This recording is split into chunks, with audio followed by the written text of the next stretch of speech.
Hello everyone, welcome to Tactica, Imperialis and to today's video. Today is episode 116 of Adeptus Podcastus. Joining me as always is Remleiz from 40k Theories. Hello everyone. And joining us this week is a very special returning guest, someone who hasn't been back in a fair while, and a man who managed to post a video 8 hours before, even though we've been nagging him for 4 years. Ladies, gentlemen, Xenos of all ages and everything in between, I give you the one, the only, the voice of the kitten, ThunderPsyker. Hey, hello. Oh my gosh, yeah, you know what, that's a good point. I did beat you by 8 hours. That is... that video nearly didn't come out like on that very day as well. I actually ran into some sound issues during the rendering process, so I had to re-edit the sound all over again.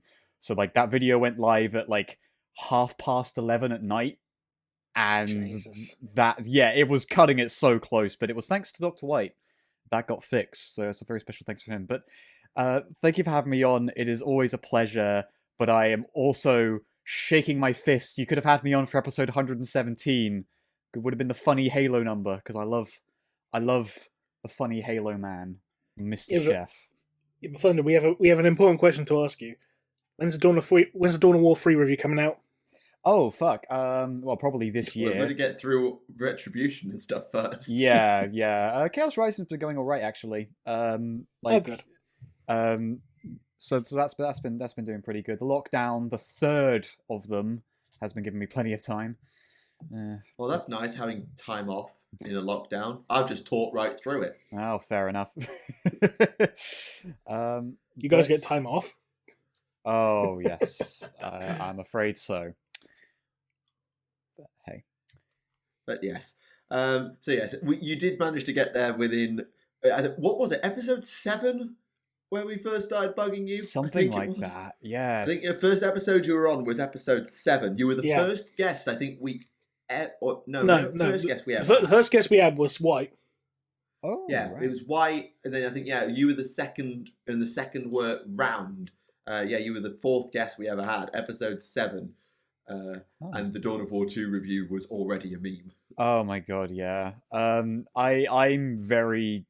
embarrassed and genuinely disappointed that I didn't get that done quicker, but a lot of things happened in my personal life that Oh yeah, no one's going to hold it against you. I know it was a running joke on the show whenever you were on, but it was never meant maliciously. No, I know, and hey, I don't it got mind done, it, really. That's all that matters.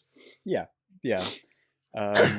But hey, that just means I've got to really put the pedal to the metal, and on top of that probably make other things on top of it too, 40k or no. Because I would like to do that. But yes. Speaking of 40k, or more so the Warhammer brand, there's probably a lot of stuff that's happened, because there's no rest for the wicked that is Remleiz, but I'm guessing no rest for the wicked that is Games Workshop either. Well, this is certainly a week of the wicked, as the Daughters of Cain and Slaanesh are both getting their battle tomes this weekend on pre-order for Age of Sigmar. So lots of high-speed stabby thingies coming your way, and a fat man on a chariot. Well, I'm sold. Yes, Glutos or Scolian, I can never quite remember how to pronounce it, is one of the named characters coming for the new Head Knights of Slaanesh, and it's an experience, and the way it works is definitely an experience. It was revealed all the way back on New Year's Day, I think it was. I think so. But that and Sigvald are sort of the big headliners for the weekend's releases. Well, I mean, I'm happy to see Slaanesh get any love, full stop, because I think they, despite many efforts, they're still a deity, and thus like an army that tends to be kind of not underrepresented, maybe underrepresented, but they are definitely misrepresented at times, and anything that shows more of what the Keeper of Secrets kind of has to offer is sort of something I love to see. I've said, I think ever since the Keeper of Secrets, I've been saying about the Slaanesh models that they veered away from old Slaanesh and the sort of sex, drugs, and rock and roll imagery. Not that there's anything wrong with that. I mean, per se, but also when you're trying to appeal as a 12+ game, it kind of helps to steer away from it. But I just love how they've stayed on these themes of excess. So this guy's a lord of gluttony. You've got these ridiculously armored creatures. You've got Sigvald the perfectionist and all of that. They still do play really nicely on the themes without being old Slaanesh that probably would have got GW banned in the modern era had they tried it. I mean, like, I completely forgot that they did, like, the 12+ thing has stopped being a loose guideline and a genuine, target, because that does make me concerned about some things about 40k being a little sterilized, and Slaanesh is definitely on the cards for that, which might explain a little bit of Age of Sigmar, but honestly, I can't really speak for decisions Well, I mean, made to be fair, when Age of Sigmar came out, Slaanesh was gone. Like, they literally trapped Slaanesh in a pocket dimension to get rid of it. For over 4 years. And only now have they started to release it again in the model and lore sense. I think just like what I like about the stuff that's being shown about Slaanesh now is that I don't like to look at it from the perspective of, oh, this is erasing the stuff that was already established about Slaanesh. I think it's more adding to it, because I don't think Slaanesh is ever going to stop being about, as you say, sex, drugs, and rock and roll.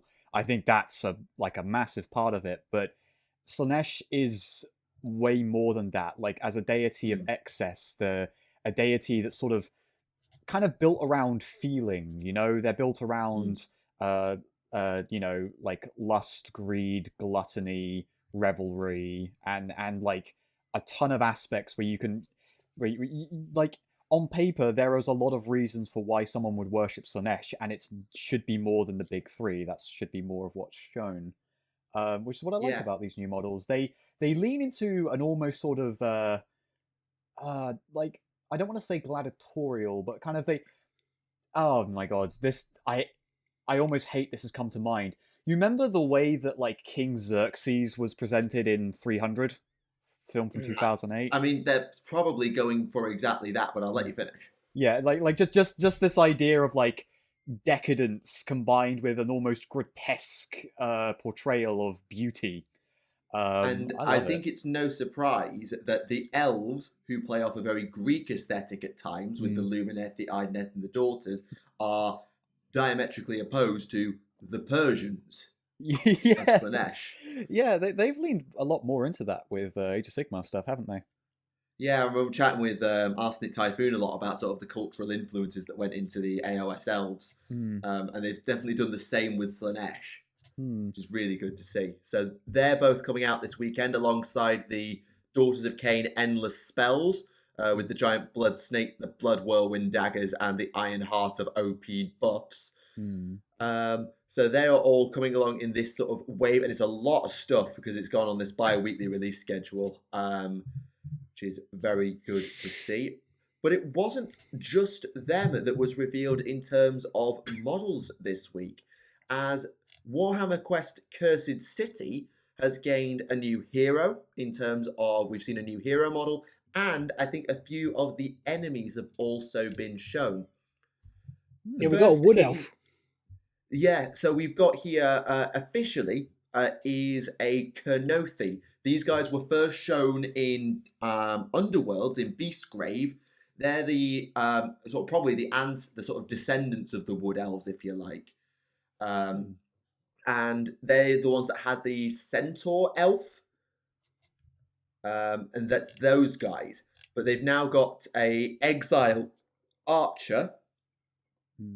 Who's going to represent the heroes in Cursed City, to which someone said, so they've got a Witch Hunter and a Wood Elf Archer. Are they just putting Vermintide into AOS? I wouldn't mind that at all. I wouldn't mind eventually, Kruber and Bardin and Sienna. Is that her name? Sienna? I completely. I was playing Vermintide like a week ago. How did I forget this? But gosh, I didn't know that they added a sort of a centaur wood elf some time ago. That's new to me. But yeah, I'll go grab an image for you. So I'll just go find one. But yeah, so the Kernothi were added a while ago. It was at the start of Underworld's 3rd edition. We're now in Underworld's 4th edition. But yeah, it was Skate's Wild Hunt. I've just gone and grabbed the image now where we got to see the Kenothi for the first time. But we also got to see a couple of skeleton models for the Ulfan Watch, who are going to be sort of the enemies in Cursed City. So we've got some new skeleton models for the first time in over a decade, maybe 2 decades. I don't know when the Skeleton Warriors kit came out, but it's old. Oh, yes. I mean, Games Workshop probably were like racking their heads for 25 years thinking, how can we improve on a skeleton? Of course, the obvious answer is just, you just remodel it to be higher detailed. But they've done some pretty good work with these. It has been a long time since I played Underworlds. I think I played one game with a good friend of mine. I think it was like Dwarves versus might have been like Chaos or something. I don't really know, but no, I'm happy to see these models come out. They look fantastic. I mean, this is the same game, if you like, the same sort of sphere of influence as Blackstone Fortress, and we know how good the models in there were. So it's no surprise to see that they're continuing to push these really cool looking models for Warhammer Quest. Oh yeah. Well, I mean, if there's going to be less models on the table, might as well make them as tip top as you can. Cream of the crop. Oh, absolutely. Just having a look through what else we've had in the news. We've had actually. I was going to say, in other news, we've actually had a tease for the Necromunda Redemptionist today. Did we? We I missed that article. I think you did, yes. Oh, is this the Underhive Informant? It is, yes. Ah, yes, I missed this one. So what does it tell us, Remleiz? Basically, it showed us image of a servo skull and a hand holding a book, which is going to be either one of 2 characters in regards to the description of Redemptionists and everything being burnt. It's either going to be Clovis the Redeemer, or it's going to be the Archdeacon of the Redemptionist Brotherhood, who is also known for carrying a big book. So, and considering they were both named characters in older editions of Necromunda, it could be either one, to be honest. But we also had some nice little images of some of the Redemptionist weapons, such as the best version of the Eviscerator, which is just a massive chainsaw as opposed to an oversized chain sword, with a built-in flamethrower. As you do. As you do. Oh, and a shotgun with a built-in flamethrower. As you do. Just beautifully redundant. I kind of love those. Like, you know what? I'm not even going to give too much thought to it. Like, I guess the flames aren't going to melt metal, but bugger me, is that going to make it a pain in the ass to maintain that thing? You got to get the essential oils out and start burning them while you make the rites after you're done purging. Exactly. Oh my God. Can we just appreciate the pointlessness of a shotgun with a built-in flamethrower? Yeah, I mean, the shotgun is already the move whatever, get out of the way gun. So the only use for it is if they stand behind a wall, I guess. I was about to say that shotguns can still have a decent range to them when you consider how real firearms work, because hunting shotguns are a thing for a reason, and they're unlike contrary to games like Halo and Call of Duty, they do have a range of further than 2 feet. But now that I think about it, flamethrowers are precisely the same. If you ever see a real flamethrower, those things do have quite a reach, and at this point I'm trying to figure out which one's supposed to be the longer range of the 2. Like, what's the versatility? Is it just fuck it? If I'm gonna turn this thing into mush, I might as well make it barbecue while I'm at it. Is it 2 layers of purging? I don't know. What matters is it is. I'm just reminded of that one line from The Simpsons. Go unleash the dogs or the bees, or dogs with bees in their mouths. So when they bug, they shoot bees at you. Why? You mentioned The Simpsons. It started making me think of the makeup shotgun. Like the little canister there isn't flamethrower paint. It's it's Homer, you've got to sell on Heretic. Oh, that'd be brilliant. But you know what? I can see some people looking at both of these and going, this is just stupid. But I'm just looking at it and thinking, this is kind of the right level of cartoonishly OTT, I think, that I'd expect from Ecclesiarch.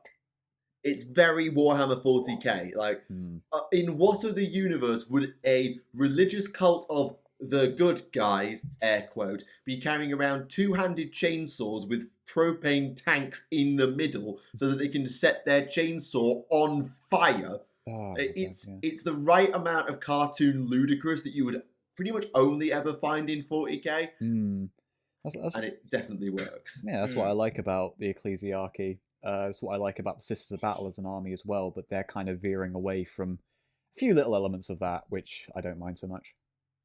Yeah, they now get armoured war suits. Well, who doesn't these days? Once in 2028, when we finally get Tyranid the Eldari. We haven't got any yet. Well, War Walkers. That's true. Actually, does that count now? It's a one Eldari war suit. Actually, no, it's a vehicle rather than a battle. At that point, a Sentinel is a war suit, and I wouldn't argue that. Yeah, true. No, but next up, Necrons. Necron and a baby carrier. Let's go for it. Oy.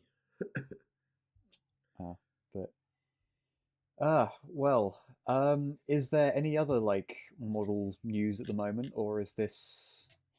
Well, probably the biggest one from a few days ago was the official announced trailer of Total War Warhammer 3. Yes. Oh, I would love to talk about Total War Warhammer 3 because The floor is yours then. Yeah, I've been very excited about this game. And I say this as someone that has always been more of a 40k person than fantasy. Total War Warhammer was a very unfortunately timed game that rekindled a lot of interest in fantasy for quite a few people. Whether that be fans of Total War or people who have stepped away from fantasy for a while. In a similar case for me, I remember playing it and thinking, well, damn, I forgot that there was a time when I was younger I genuinely considered collecting for both miniature games, 40k and fantasy, but I ended up not in the end because I was young and I did not have money to my name. But collecting for multiple game systems is just generally very, very expensive. Absolutely. Looks at 4 AOS armies and 3 40k armies nervously. I mean, I've been surrounded for a while by a lot of people who collect the hobby very passionately and have multiple armies. So there's sometimes moments where I kind of forget that oh yeah, I did only have one Warhammer army and that's all I had, and it was bloody Ultramarines, because who wasn't when they were 8? But I had Dark Angels. Oh, well, good on you.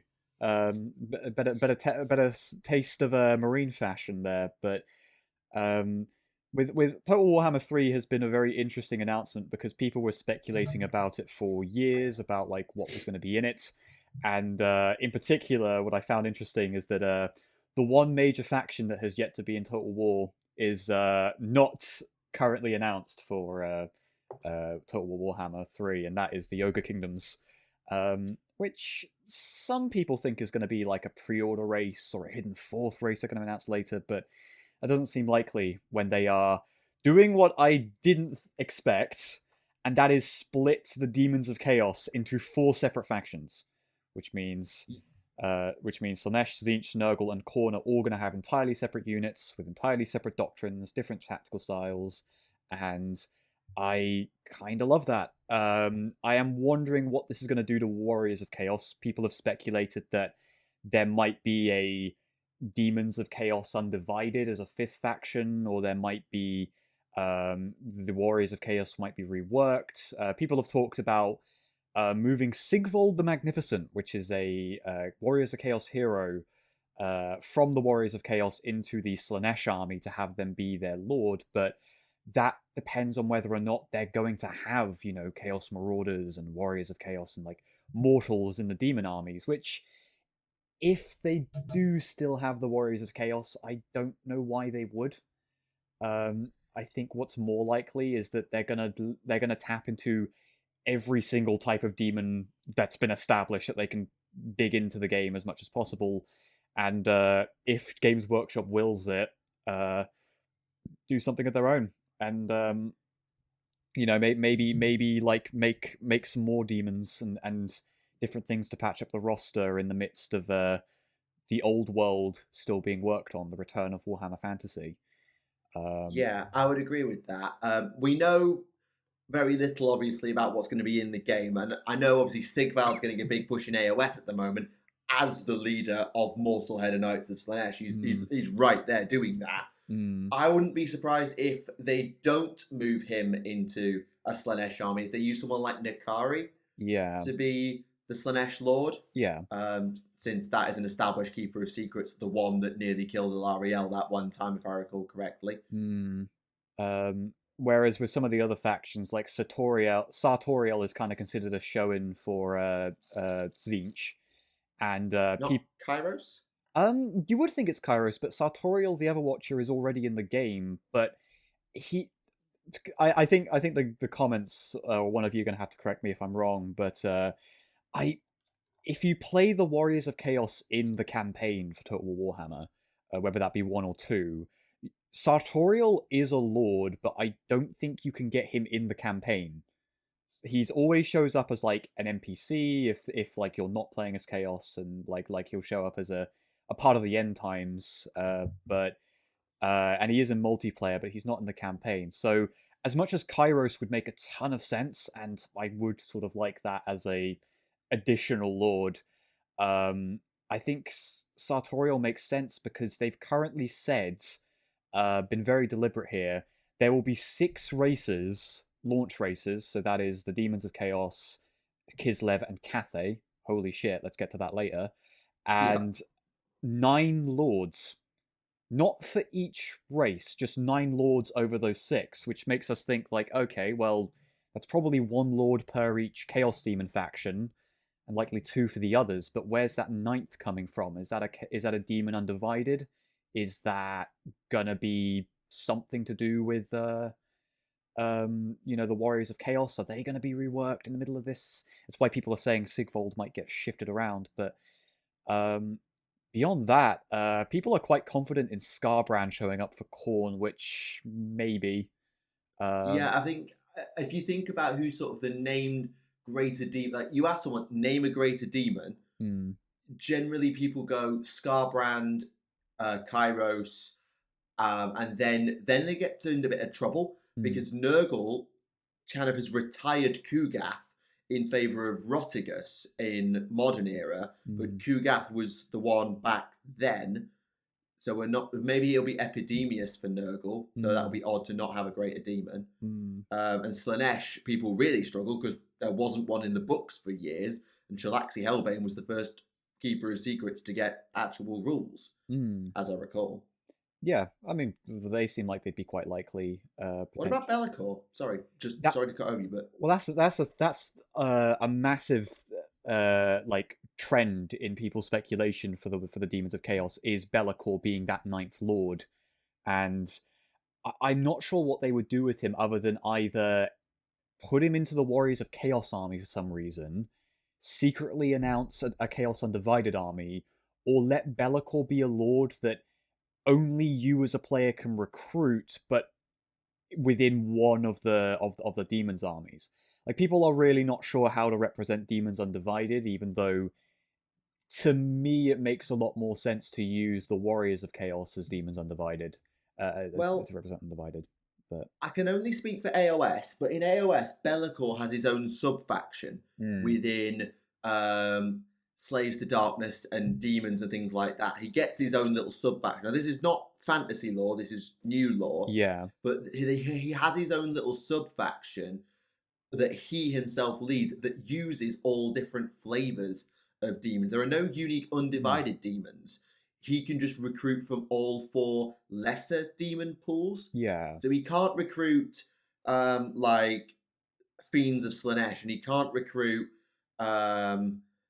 Plague Drones of Nurgle, but he has access to all 4 of the lesser demon infantry. So maybe he'll sort of play like a horde faction. If I try and analogize that. Yeah.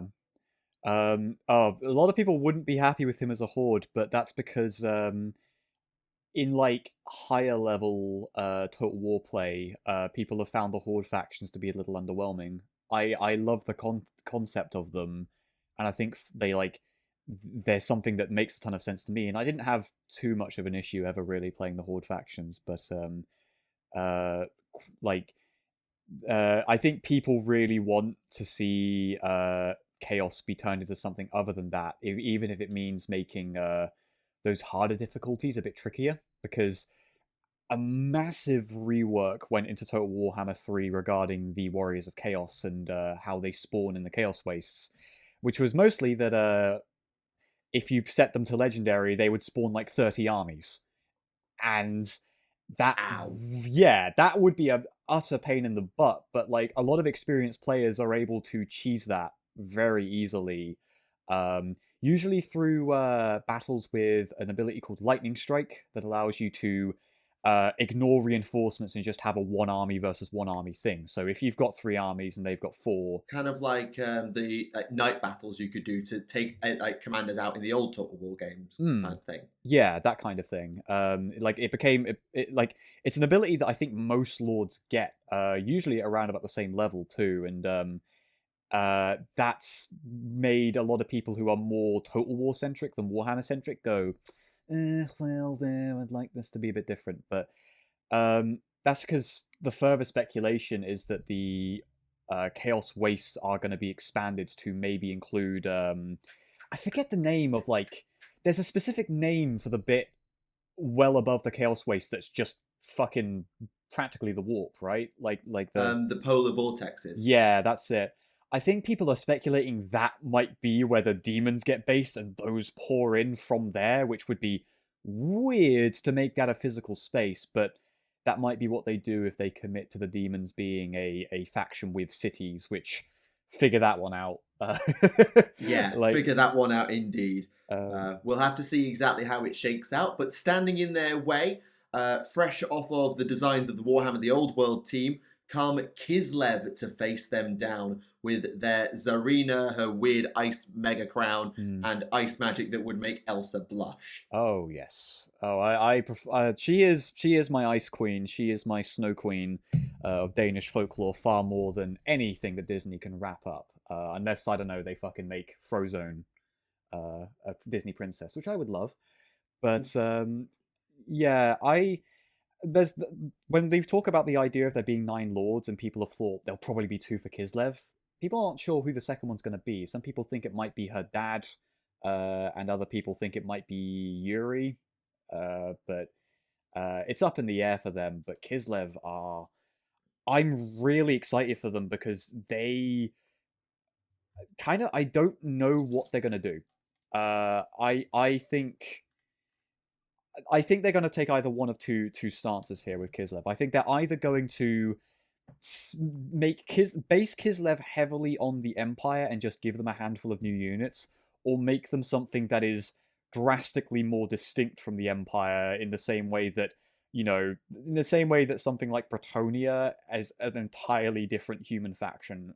I would love to see Kislev have that treatment. And judging from the trailer, they might. Like, everything they show of Kislev in that trailer implies that the Kislev are going to be a radically different army in aesthetic and combat style, and I would love to see that if they're less I don't know, gunpowder centric and they're more based around sort of the heavier cavalry and like more steadfast infantry. They could be a fantastic, like, distinct addition to what could otherwise be a relatively crowded human element of Warhammer.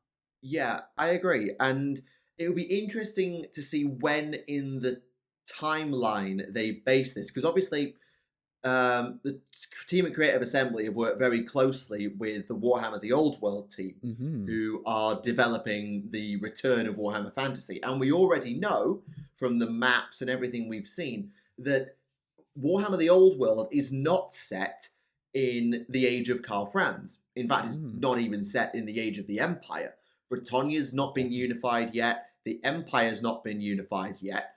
And so that time period is very distinct from the time period of Total War Warhammer, which is very much classic 8th edition fantasy, and Total War Warhammer 2, which probably leans in more toward the end times because you've got the world-ending Apocalypse Vortex event. Yes. So I'm curious when in the timeline this will be, and whether the two stories will run in parallel, or for perhaps the first time in a game not called Dawn of War, we find that this is a canon-compliant video game. Oh, yeah. I think that's going to be hard, because Total War 2, and I guess 1 as well to an extent, were very, very loose on, like, the idea of when it was based. They went with a general mindset of, like, this is the Warhammer world at some point, because you had, in Bretonia in particular, they had Réponse de Lyonnaise. I don't really know how to say her name, but she's a lord alongside Louis Leoncoeur and Alderic de Baudelaire, and she would have been dead for 200 years if we were gonna go by like canon time. But you might be right on it being like a prequel or something that's pointed more towards the old world, though, because they kind of teased that in that trailer with a little detail. A character shows up that a lot of people are speculating to be the advisor that you have with you for every faction, who's like an old wizened man who, confusingly, he betrays you if you play as Chaos. It's a bit weird, but right. They kind of imply that like that's him in the trailer, because there's an old man, but he's not so wizened and gnarled. He's like far younger looking, like sort of grey in the beard, but like still kind of like clean at the face and that kind of thing. And people think that might be him, which would be interesting if they go with the idea that this is more of a prequel. But if they still do what they call the Mortal Empires, which is when they mesh the maps of the 3 games together, that might be a little bit more time-breaking and they just go over loose canon. But Warhammer 3 is probably going to have a unique campaign in the same way Total War 2 did. And with that in mind, that means the first thing is I'm trying to struggle to picture what the map's going to look like, because Kislev's obviously a faction, the demons, and then Cathay, which means this is probably going to be based like opposite side of the World Edge Mountains with a little bit of that northern area. But what the heck is going to happen? Like, how is this going to be navigated? What's the objective? I'm looking forward to that, to see what they'll do there. Yeah, definitely. It's definitely going to be interesting to see where it comes. And for those of us like myself who are really looking forward to Old World, what are we going to see in terms of hints and spoilers for the model designs? Because we've seen, obviously, the Tsarina for the first time. We've got concept sketches for these heavy infantry called the Griffin Legion, who, geez Louise, they are chunky. We saw the Polar Bear Cavalry in 3D for the first time in decades. And I think most people were very much like, oh my god, that... I know everyone was sort of super hyped up about Kislev, but then they went, oh my god, that's a bloodthirster. I mean, anyone who got a kick from watching The Golden Compass when that became a film are probably going to love the Polar Bear Factory. That film was terrible. I can't say I was the biggest fan of it either, but I once met someone who was very who quite liked the books and quite liked the characters in that one. But the books were great. The film was terrible. Yeah, well, that is sadly the recurring theme of like book adaptations, and same thing happened with Percy Jackson and that kind of thing. But yeah. Hey kids, remember Aragon? Oh my gosh, Aragon. Oh god. You ever think about how like all those films came out after Harry Potter succeeded? Like, do you think it was just a lot of studios trying to capture lightning in a bottle again with that? Yes. Yeah. It was literally like, what can we make a quick buck off of? That's why you got to be. That's why I think everyone who's saying there should be a Horus Heresy movie is waiting for that monkey's paw to curl, because I don't think you're gonna like it if that happens. But No. I want to briefly go back to the old world because the biggest reveal, which we don't really know much about, and that's why I think it's fun to speculate, is Cathay, because Yeah. there's a lot of questions to come from Cathay, which is, the primary one is, what are they going to be? Like, what are their units? How are they going to play like? Didn't Will they we actually get to have an actual playable army in the War Master tabletop game? Oh, they were playable back in the old days. They've been around a long time, but like a lot of old fantasy, they leaned very heavily not just 8th Dead when it died fantasy, like old fantasy. A lot of it leaned on tropes quite a lot because it was the 80s. Yeah. Which means, but the thing is that still means there's a few little things to base parts of the faction on and go, okay, we've got some things to show the general feel on top of like the texts that have been written and some of the background lore. And this is why, like, one of the reasons I'm liking Total War Warhammer 3 in the return of the old world is that it's striking the right balance of like, hey, we're gonna do an old thing and we're gonna lean into this. We're gonna lean into a fiction you guys have loved for ages, but also, oh my god, we're gonna get new models and new things and new lore and stories, and wow, it's just gonna be in the style that I like, Yeah. Like with Cathay, a lot of concepts have been thrown around, like the Monkey King, the Jade Dragon, the Terracotta Soldiers. I think what's slightly more likely going to be is Creative Assembly reusing a lot of assets and research they did for Total War 3 Kingdoms.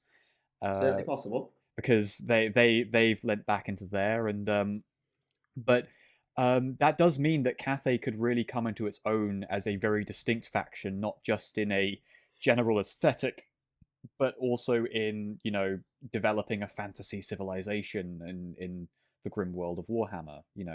Will they have their own deities? What will their philosophy be like? Is it going to be based on the real world concepts of Confucianism or, the yin and yang? What are they going to do? I don't know. What I would love to see though is if the Jade Dragon, who is supposed to be the Emperor, is a literal fucking dragon. That would be hilarious. Or at least has a spell to turn into one. Damn right.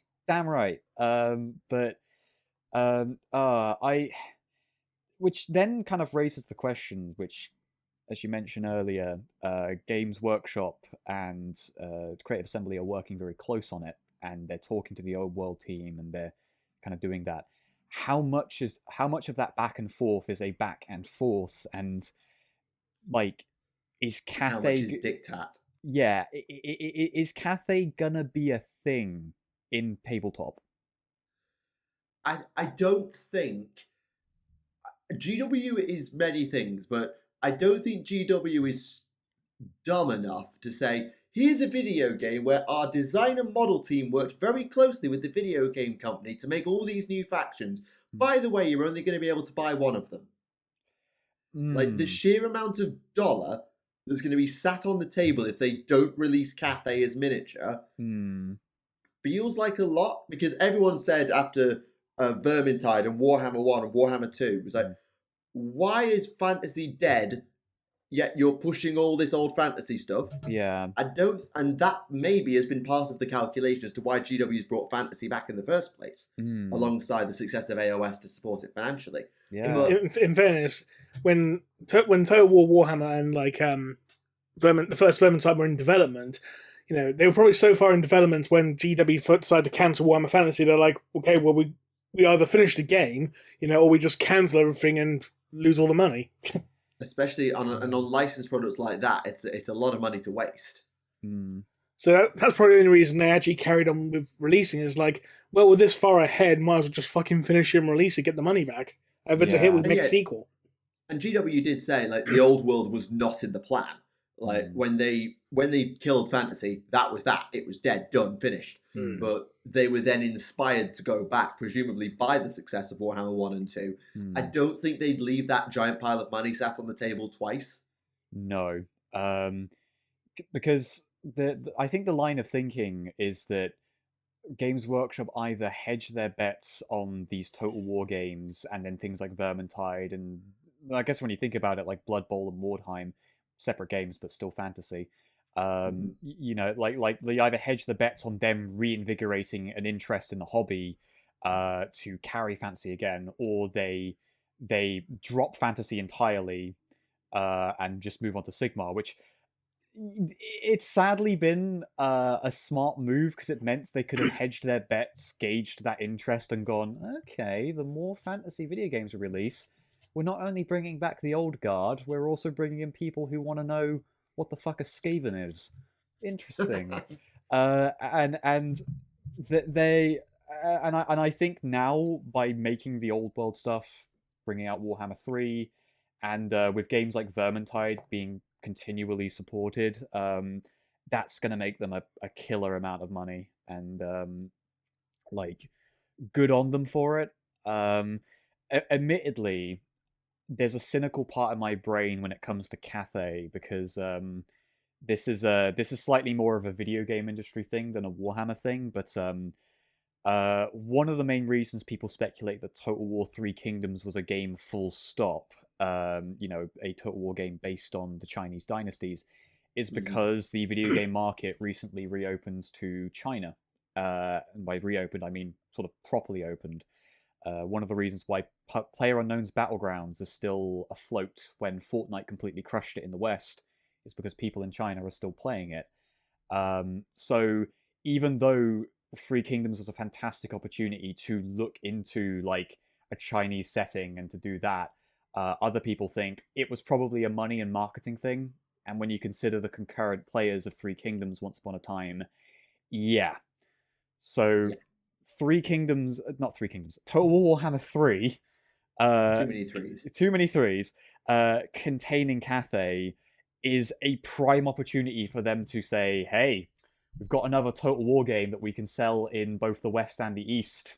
And it's probably like, I'd say it's more an opportunity to let Cathay shine than it is so much like exploiting Cathay being a background faction. But there's still a little niggling doubt in my mind that saying like, the only reason Cathay's here is because the money. They could have put in the ogres or the chaos dwarves, which is another point of speculation. But yeah, absolutely. But again, that sort of further concretes that I think GW put it into miniature, because again, giant pile of money just sat there, because there's enough fans in the West that would go, oh my god, Cathay. Never mind a brand new open market for, I don't know how particularly successful GW has been in the Oriental market in terms of sales and everything like that. Because obviously they only recently put a factory in America, so I mean, they've been doing very well in the Japanese market, because, like, remember they released a whole bunch of exclusive miniatures over there, didn't they?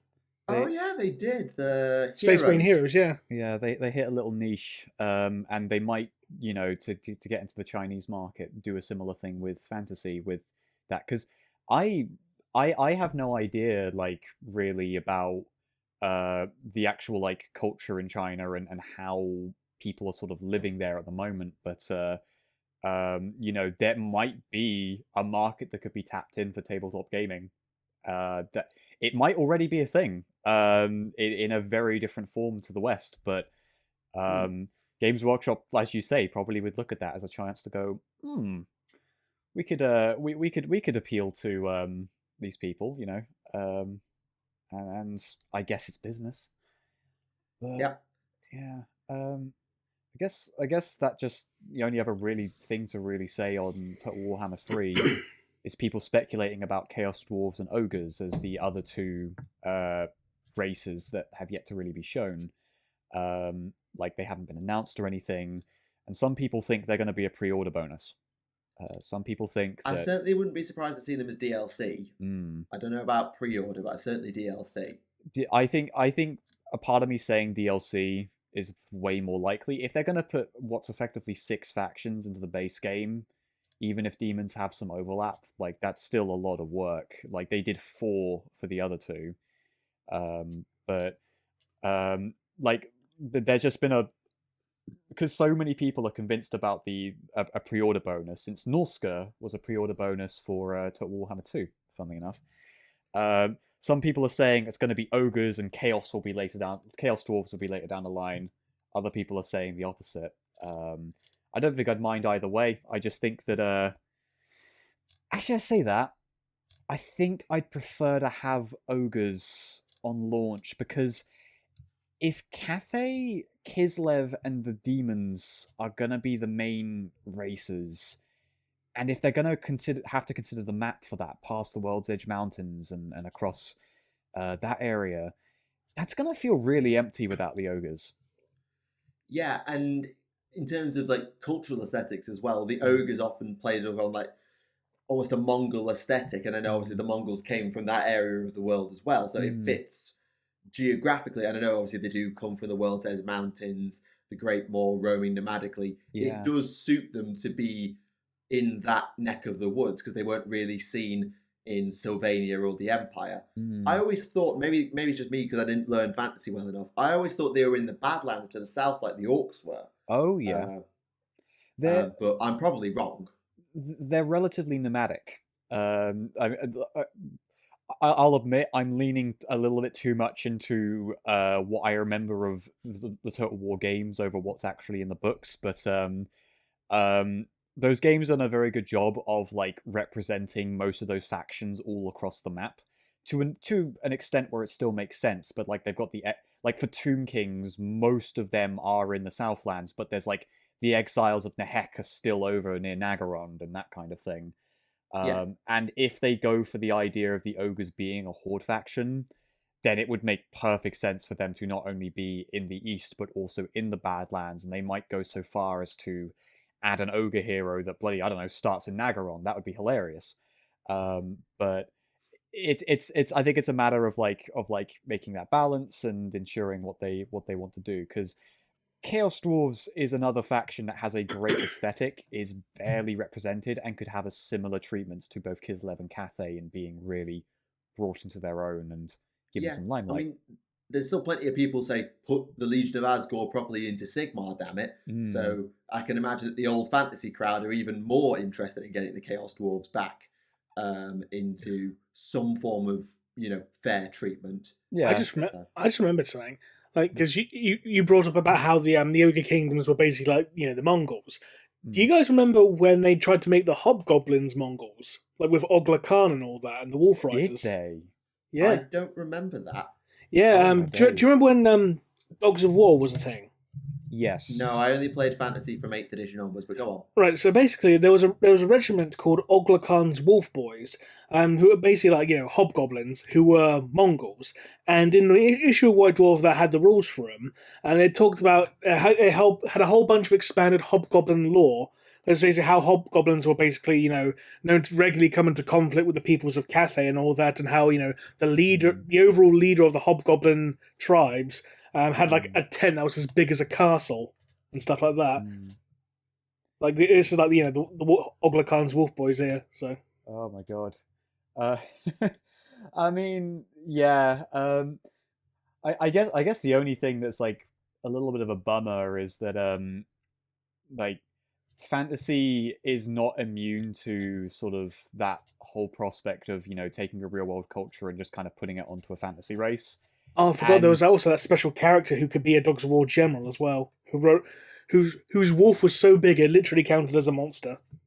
Oh shit! Oh my god, that's got to be a big model. I mean, Tyrion's mount, I think, counted as a monster at one point.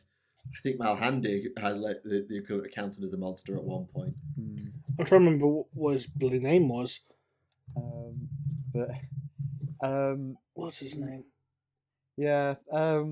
He was called Hobgoblin Khan or something. There is a bit of a. I think the thing we will sadly have to expect about Total Warhammer 3, and I say sadly, I think is completely understandable, is that they probably are going to put like goblins where the hobgoblins are on the map, because they probably just won't get the time to really make the assets to show them as hobgoblins. He was literally called Hobgoblin Khan, and apparently he was the greatest Khan of the Hobgoblin Empire of the Eastern Steppes, who was known to regularly raid the Silk Road. Yeah. On the nose much? Very on the nose, but this is fantasy. You know? Yes. I think the one subversion of fantasy that makes me giggle is the fact that the Dark Elves are Canadian. And I know they don't sound Canadian, but they're in Canada, damn it. The Canadians are some of the nicest people I've ever met, and I can't imagine them being like fucking Malice Darkblade, you know? Or Marathi. Oh yeah. Well, I don't know. There was that one. Like, never mind. But yeah, I'm really looking forward to Total Warhammer 3, and in the same way that 1 and 2 have kind of rekindled an interest for a lot of people, I think 3 is going to do the same thing for me, and especially by hitting the right balance of like creating new lore and stuff for fantasy while still feeding into the general. I'm going to use a pretentious term here because I can't think of a better one. Mise en scène of Warhammer Fantasy, because if there's something that is very prevalent among all the Games Workshop properties, is Games Workshop going, we've made a new thing, and everyone turning around and going, what have you fucking done? How dare you? But I'm hopeful that fantasies... I think the only time I think they haven't done that is when they released Primarchs, because at least the Angron model was a good start. So no one lost their mind when 30k was a thing. Yeah, everyone was just like, oh look, it's 30k. Hey, it's Magnus and Guilliman. And it's yeah, I think you're quite right there, but I shouldn't be too worried about what like other people are going to make of the old world. I'm just happy to see it. I'm happy to see it back.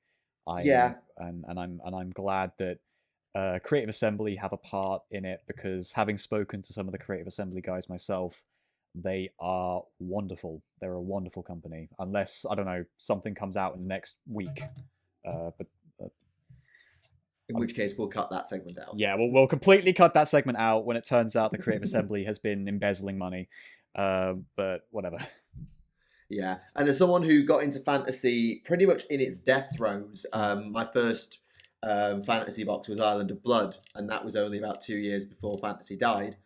It will be really nice for me, because as someone who hasn't had the time for PC gaming and has only really scratched the surface of fantasy and Total War Warhammer, to get a look into these factions and this part of the universe that kind of wasn't there when I explored it for the first time and did my first reading about Ulthuan and Nagarond and all of that. So it's going to be really good for me, and hopefully a slight more of a hype builder towards the next wallet breaker, which will be some form of old world army. Not like I haven't got enough to do already, but moving on. Yeah. I mean, hey, Age of Sigmar is like incredibly dense in lore, and they've done everything they can to make it like as distinct as possible. Oh god, yeah. It took them 2.5 years to actually write a lore thing for it, but once they got going, and they got Jeremy Vitok involved, because he helped write the Daughters of Cain, oh god, they smashed it. Still want Phil Kelly on this program. Phil Kelly, if you're listening, please come on this show. I want to talk to you. I'll endorse these two people, Phil Kelly. I don't know why my word would have more power than theirs, but I'll fight for this cause, damn it. And speaking of writing and reading, Remleiz books. Yes, lots of books. Yes. Oh, right. Yeah, you may want to start putting up a spoiler warning soon, because I managed to read through the Alpharius novel. Okay, so I'll quickly flick through the news. I don't think there's anything major I missed. There's a couple of box games for 40k and AOS. No new miniatures there. There is Middle Earth FAQ. Whoop-de-doo. Hold on. I think you're missing something. I'm actually looking at the site at the moment. They've updated it. Oh? Yeah. Another Space Marine box set. Whoop-de-doo. Captain Johnny from the Emperor's Finest. He's finally being added to the canon. Oh, right, you're messing with me. Yeah, that's where you forgot his nickname, Rubber. Captain Rubber Johnny. Excuse me? Listen, I don't know what you're trying to do here, Remleiz, but 8-year-old me ain't liking it. Is that a I'm head s- desk at this episode? I'm sorry, Tactica. No, there will be no head desk, not today. Savage Oh, no, 'cause Orcs we and didn't- Diachasm. Drakari now have got more attacks on their profile. They've buffed up Cavalry Warriors. An update for the 140k app. And the greatest first lines in Black Library history. They decided to put an article together of the greatest first lines in each Black Library thing. I'll be honest, some of them were a bit questionable. It's like, they're not that good, some of them. Yeah, so they've picked. There is Avenging Suns opening line, which is just a rip-off of the one from Horus Rising, which Which of is course also on the there 'cause list. it's the best line ever. Mm. There was the line from First and Only that is just setting. The Honor-Bound one is all right. The one from Xenos, which is all right, but doesn't really say much, and the one. Devastation of Baal. Which is... Nah. Nah. Sorry, nah. It's basically, out of those 5, only one of them is objectively, yeah, that's a good opening. Yeah, and the second one that's also good is because it built off the back of the first one. Exactly. Oh my gosh. But yes, But do you yes. want to put your spoiler warnings up? Okay, spoilers in effect for the Alpharius novel beginning now. Remleiz, the floor is yours. Right, we ready? Okay. Go. Right. So basically, this story, for all of you who may not be aware, within Horus Heresy Book 3, it talks about how there's about at least 5 different origin stories for Alpharius, right? And they're all wrong. They're all the same story in this novel. What Mike Brooks has managed to do, he's managed to reconcile all 5 of those origin stories into one coherent narrative. What? How? Yeah. Right, so I'm going to skip the prologue because the prologue ties directly into the ending, so it's like there's no point talking about right now. Okay, so can we just before we do dive in, let's just clarify, what are the 5 origin stories? Because So I know 3 of them. So the 5 origin stories is the Horus one, where basically he boarded Horus's ship and then Horus went, hey, you're my brother. Yeah. There was one where he never left Terra to begin with.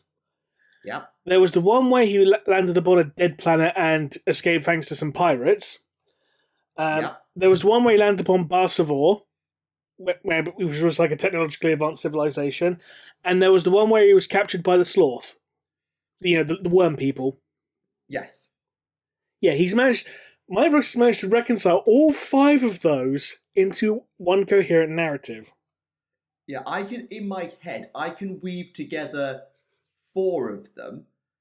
Or maybe can I weave up in my head? How I'm going is, was on Terra, was deployed by the Emperor, crash landed on this highly technologically advanced planet where he was then enslaved, liberated by pirates, and then went on a raid of Horus's ship? Not quite, no. Okay, fine, I knew I'd be wrong, but I thought I'd try. Right, so basically, ignoring the prologues, again, as I said, it ties directly into the ending, so no point talking about it right now. Mm-hmm. But we start off with Alpharius' stasis pod crash landing in like a barren wasteland. He climbs out of it, looks around, he notices there's like some cars coming, like some doom buggies, whatever. Goes into hiding, people investigate it. Then from the sky, in a very small spaceship, is the Emperor. Shoots these little bandits, and it's like, you're my son, this is Terra, hello, fuck, you're still here. I'm going to keep you secret, because, for all I know, you're the only Primarch who survived, so I'm going to keep you secret for now. You're going to have Malkador basically act as your teacher, so he's going to educate you. And part of the education Malkador does, he goes, right, sit here at this game of Regicide, we're going to play Regicide.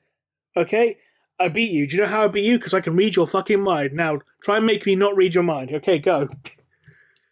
That sounds like the Harry Potter and Snape scene from Harry Potter 6. Like, I will attempt to enter your mind, you will... I can't do an Alan Rickman voice.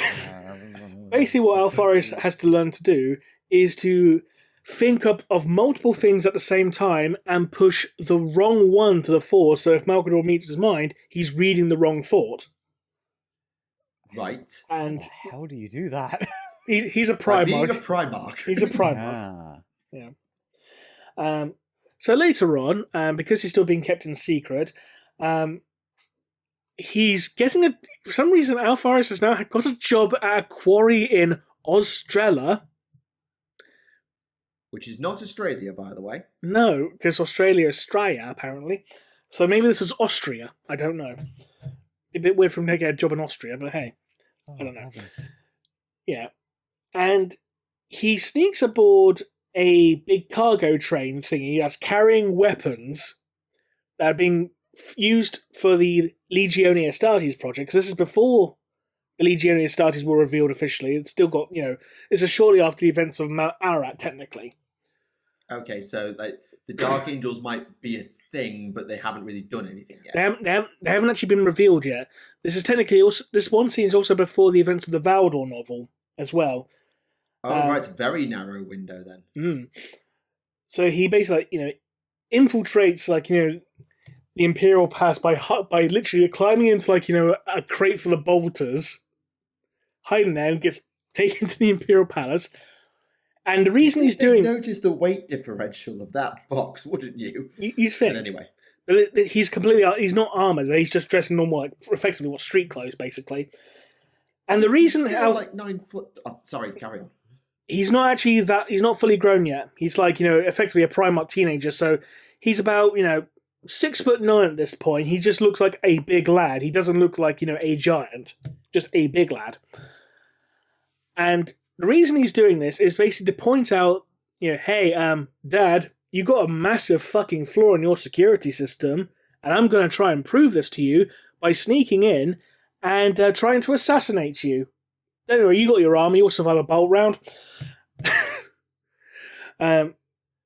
So, when he's in the palace, he sneaks out, he's sneaking around, right, where do I go? Oh shit, a custodian spotted me, stab him in the throat, strip him of his armor, I'm now disguising myself as a custodian. Right. He makes his way to one of the palace's anti-aircraft guns, and says, oh, I'm here to perform an inspection. Beep, boop, okay, yes, everything seems fine. He hears communications in his earpiece, hey, come in. It's like, oh shit, this is me. Within a few seconds, the custodians realize, oh no, something's gone wrong. Lockdown, fuck. Better discard this armor, because they're going to be looking for a dodgy custodian now. So I'm going to cover myself in a cameline cloak made out of tarpaulin. I'm sorry. A cameline, one of those invisibility cloaks that Space Marine Scouts have. Yeah. But it was one that was made from a tarpaulin that was designed for covering vehicles. Because he said, hey, if I ordered a custom-made giant cloak, it might look a bit suspicious. I mean, it makes sense, if you're going to be that tall, but... At the minute, Alpharius, especially because he's bald, is basically channeling Agent 47 at the moment. At this point, he is, yes. What do you need, Primarch Lord? I need you to make something that can stealthily cover this rhino. You're going to sneak a rhino around? Yes! And not myself. Yeah.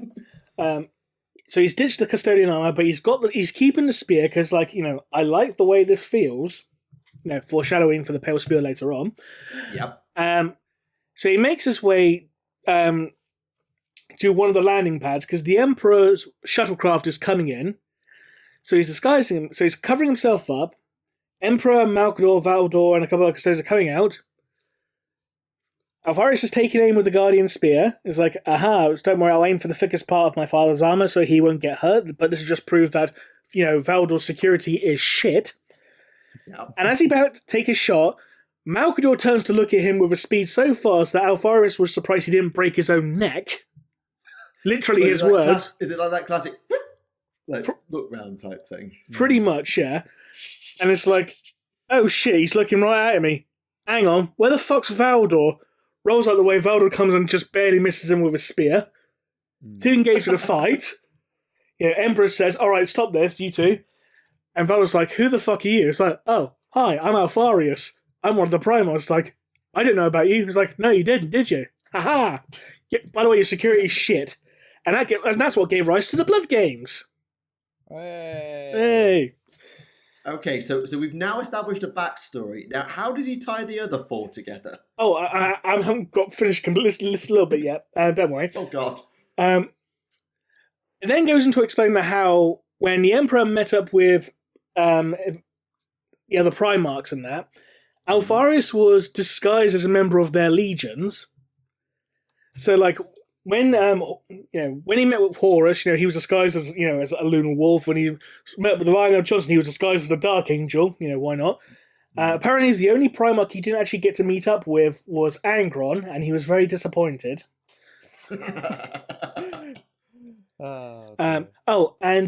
When the Thunder Warriors launched their assault against the Imperial Palace from the Valdor novel, Alpharius was disguised as a Dark Angel there and fought against the Thunder Warriors. Of course. Okay, and then we jump forward a few years, and the Ghost Legion is operating now, unofficially, but still operating, all in their stealth armor. And they get word that there has been a sighting of a Primarch, and Alpharius believes it's the missing half of himself. He doesn't quite know why at this point. So the Emperor hasn't told him Omegon's a thing, to clarify. To clarify, it appears like the Emperor didn't know, or maybe he did, but we don't actually know. It's left very ambiguous. As always, but okay. It gets explained later on, don't worry.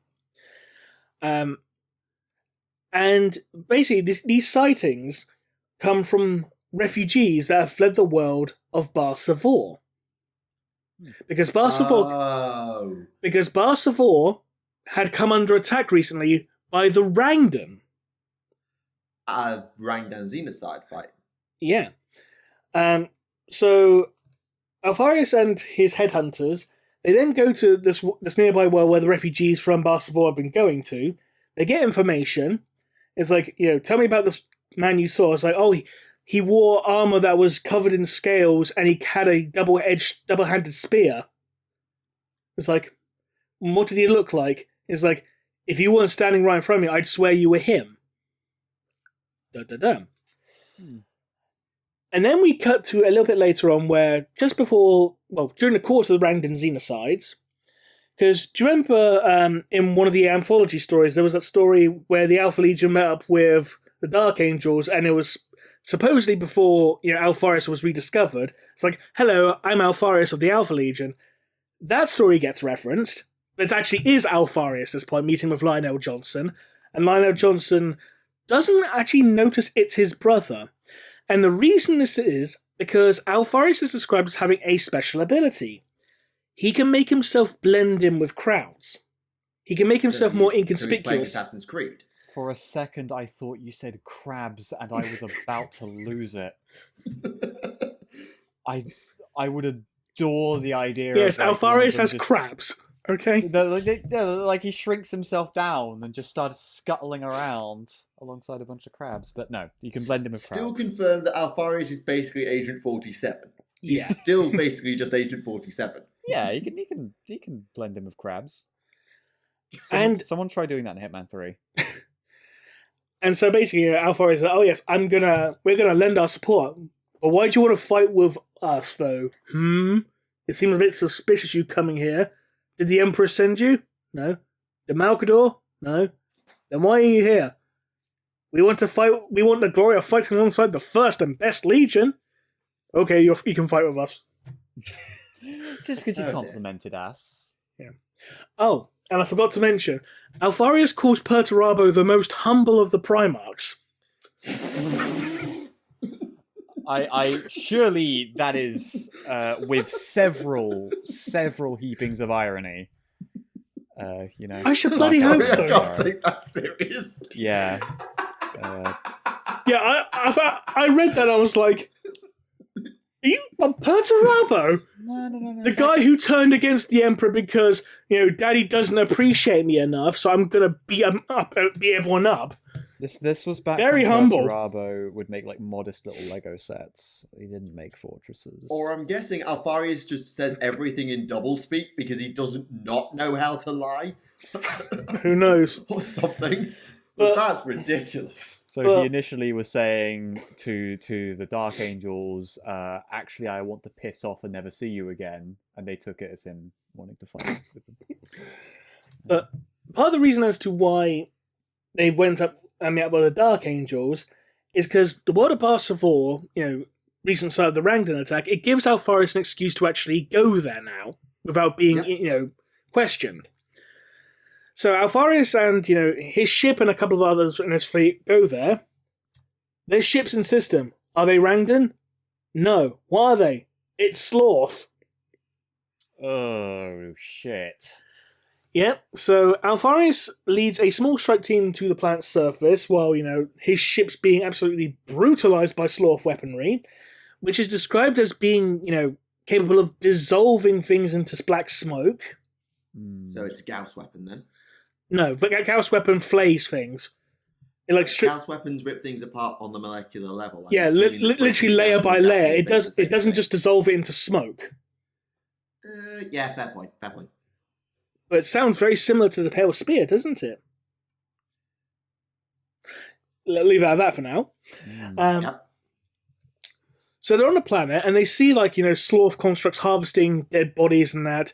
They get into a fight with a few Sloth, until Alpharius is the only one of his team who's still alive, runs down a tunnel, and is like, get saved. Ah, thank you for saving me. Thank you. Who are you? I'm you. I'm Omegon. It's like, hey! Cue the Spider-Man mate. Yeah, pretty much. And they do have a discussion. They end up having a discussion before having to fight their way through, more Sloth constructs. And it's like, is your ship still here? Yes. We're probably going to need to get off this planet because mine's in orbit. Okay, let's go. Off the world. Before they did, though, Omegon explains that he was originally found upon a barren world and he stole a pirate ship and escaped to Barsafor. There you go. That's that part linked together. All right. Yo-ho. They escape. They end up getting back to Alpharius' vessel. The Legion were just like, yeah, our Primarchs are here. We got 2. Suck on that, Lionel Johnson. We got 2 Primarchs. Fuck you. Please tell me they actually did say something like that. They did boast about how, everyone thinks we have no Primarchs, but we've got 2.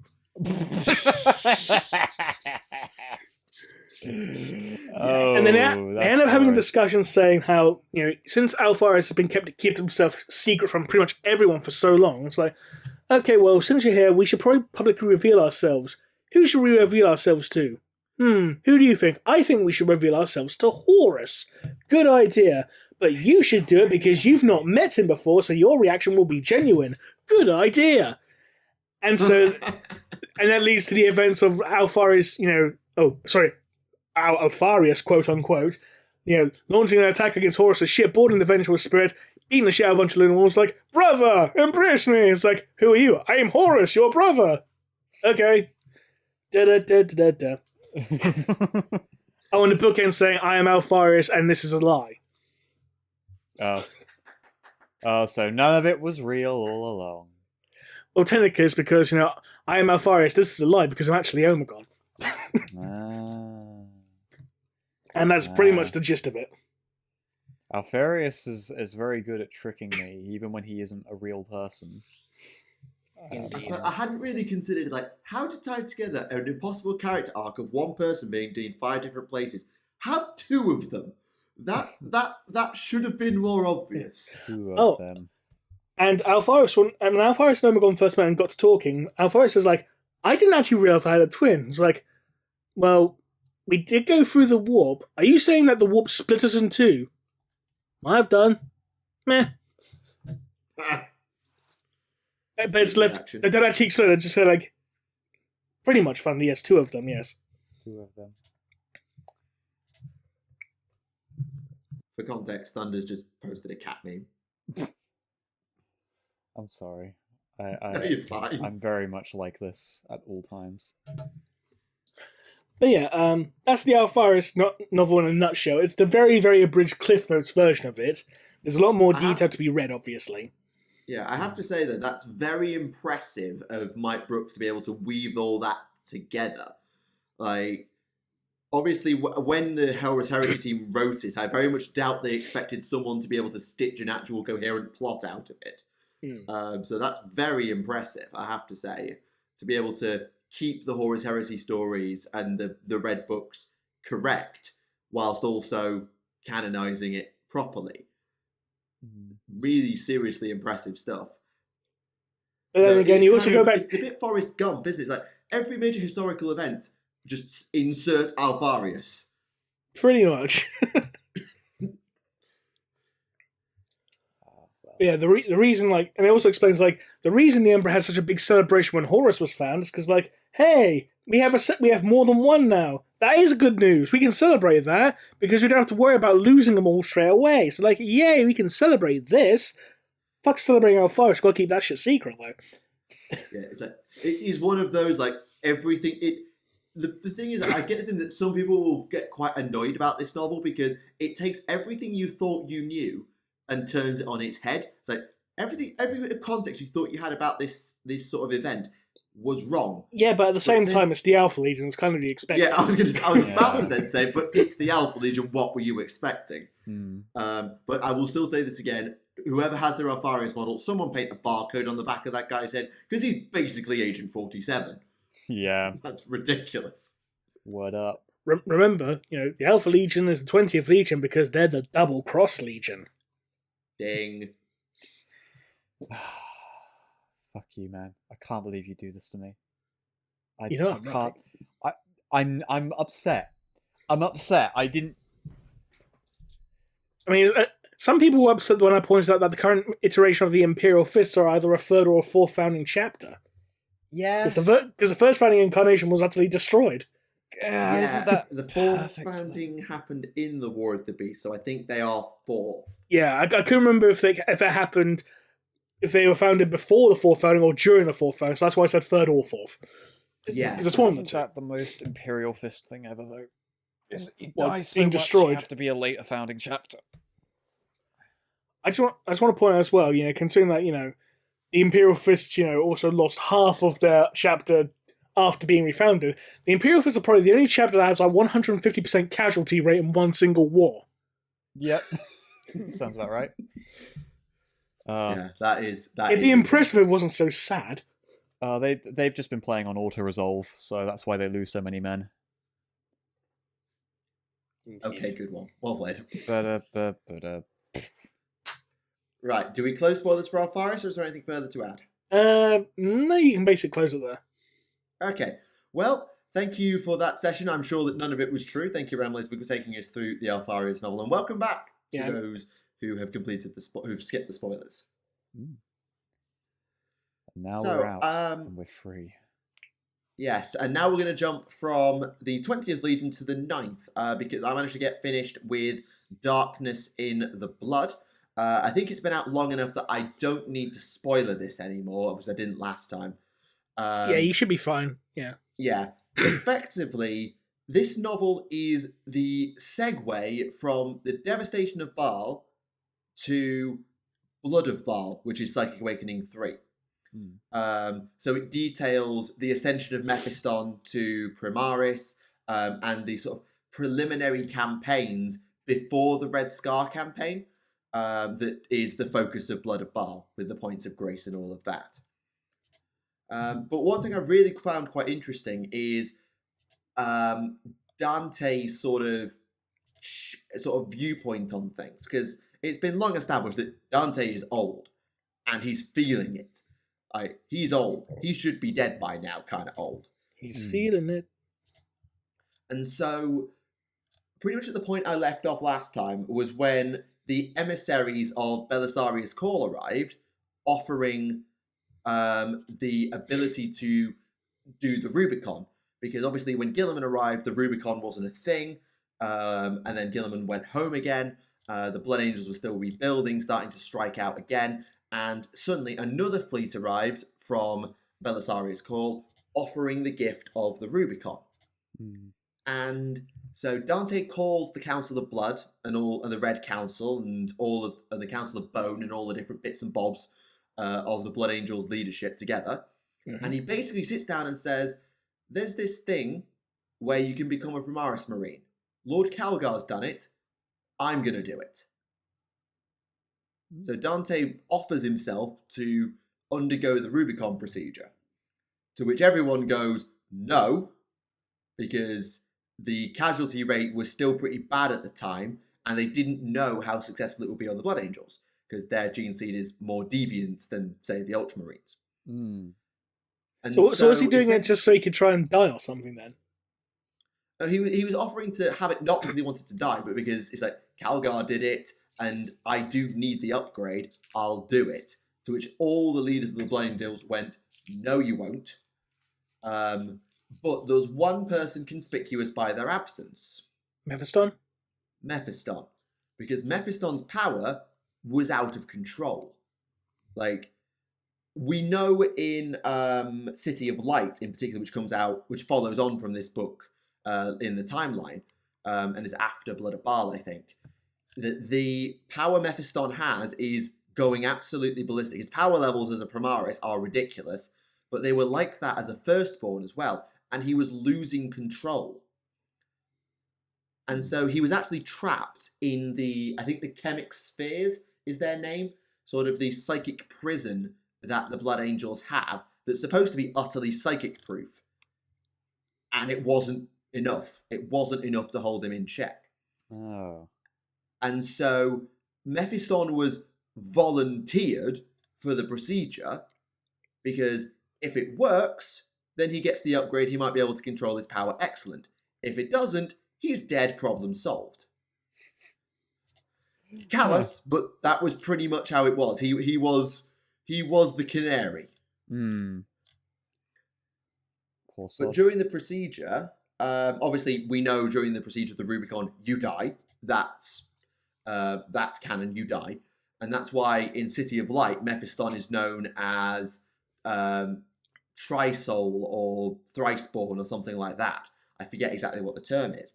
And the darkness in the blood that the book's title refers to is, of course, the Black Rage, but it particularly applies to Mephiston. Mephiston has a vision while he's dead, kind of similar to Dante's from Devastation of Baal. You know, that one where he chats to Sanguinius. Right. So Mephiston has his own vision of Sanguinius, whether it is or isn't Sanguinius is kind of beside the point. And this apparition tells him that if he chooses to live, he will carry the darkness in the blood. The Black Rage will sort of inhabit him. Because bear in mind, Mephiston, you might remember, beat the Black Rage. You'll probably remember that. And so Mephiston will carry that and almost be its avatar of the darkness in the blood, without succumbing to it, of course. But he will forever be hated and shunned by his brothers for what he is. They won't quite maybe know what he is, but they will always hate him. They will always shun him. And he will always walk the line of damnation for the entirety of the ninth. But he will carry it. And it will be his burden to bear as he bears that, and he'll carry that responsibility forward when he is upgraded. He takes the upgrade, he dies, he comes back, he's Primaris now, and then they go and do a quick little beat-em-up on a Gene Stealer cult with a far more interesting subplot involving an Admiral. Because the Blood Angels are very cool in this book, and Dante and Mephiston's interactions are great, but they're not the most interesting story in the book. So that role goes to the Lord Admiral of the fleet. I mentioned this guy last time, who had suffered a real crisis of leadership and a real crisis of faith after botching an incident where he was too slow, couldn't give the order, or somehow screwed it up, and it cost him, and it cost the fleet badly. And he's had a lot of rehab by literally having one-to-one dinners with an unhelmeted Dante, and that's a privilege in and of itself, given who Dante is.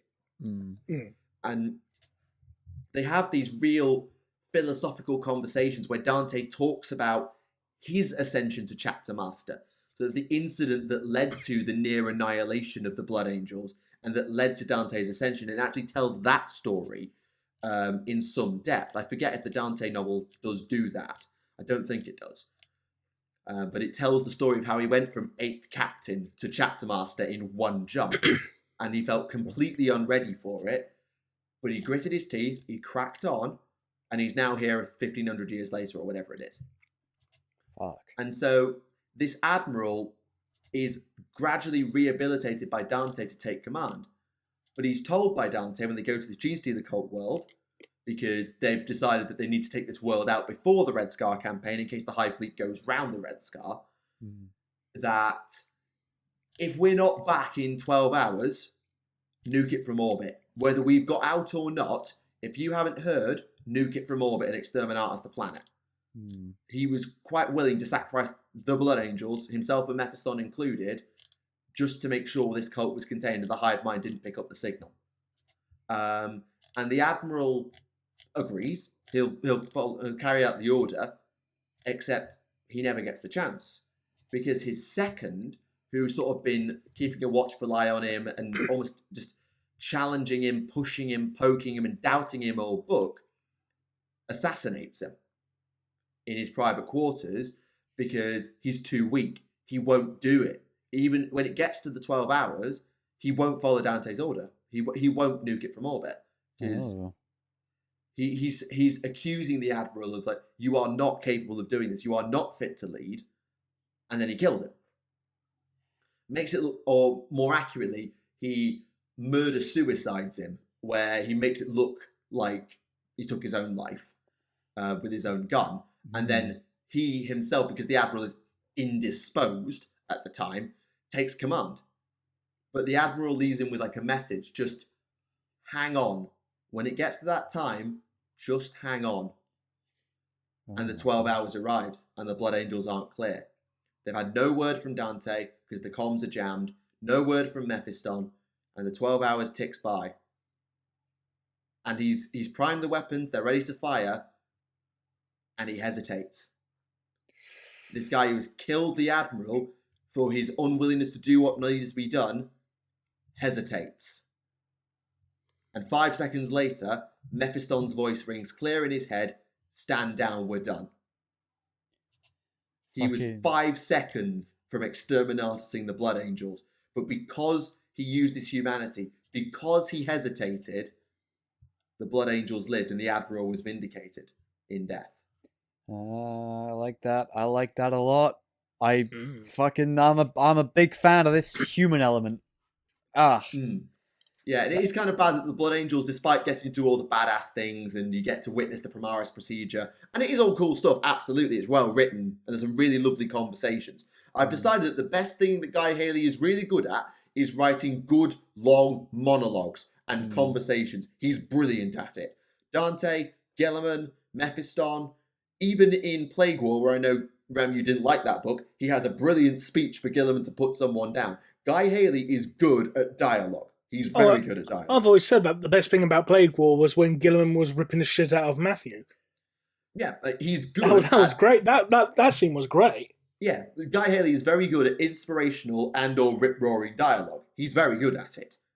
But I loved this subplot with this Admiral who had spent weeks, months being rehabilitated one-to-one with Dante to get his conviction back to lead and have that confidence and that facade to lead, only to be killed by his second for being too soft, and then that second hesitates exactly as he would have done, and it ends up saving the Blood Angels' lives.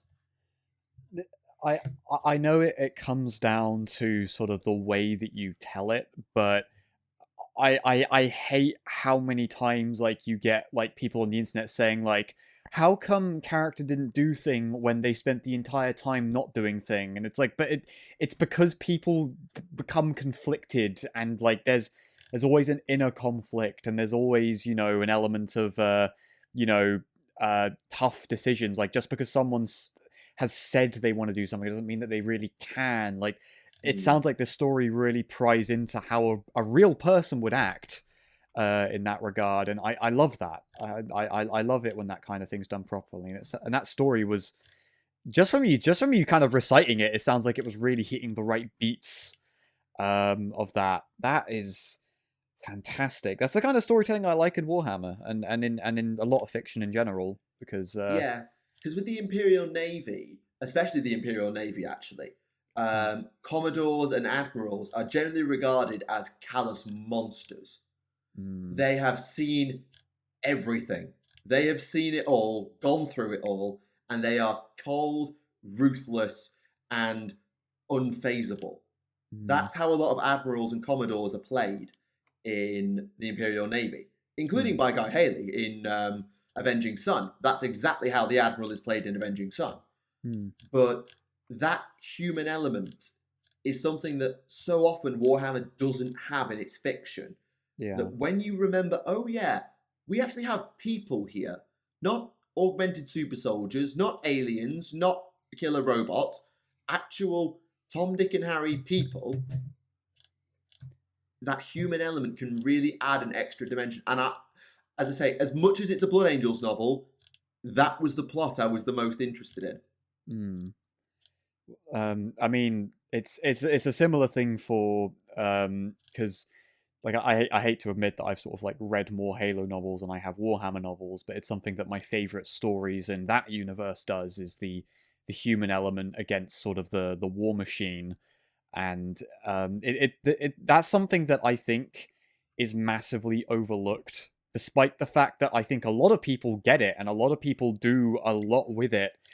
I've heard people say that like parts of Warhammer, should probably be, rectified and changed to maybe reflect a more optimistic outlook and to move away from some of the more grimdark elements. But I think when you expose humanity to the grim situation and you challenge them in that way and you do these really clever things with it, that's where I think the best kind of storytelling comes.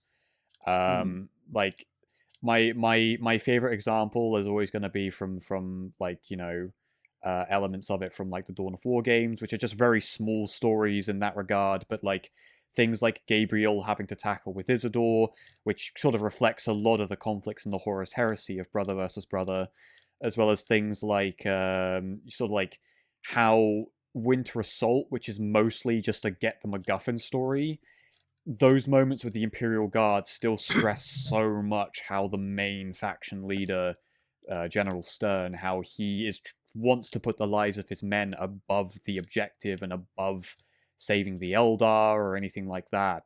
And that's interesting. That's cool. That's what I think makes a universe, because both of you guys are massively into the fiction and you guys are massively into the games as well. You collect and paint and everything.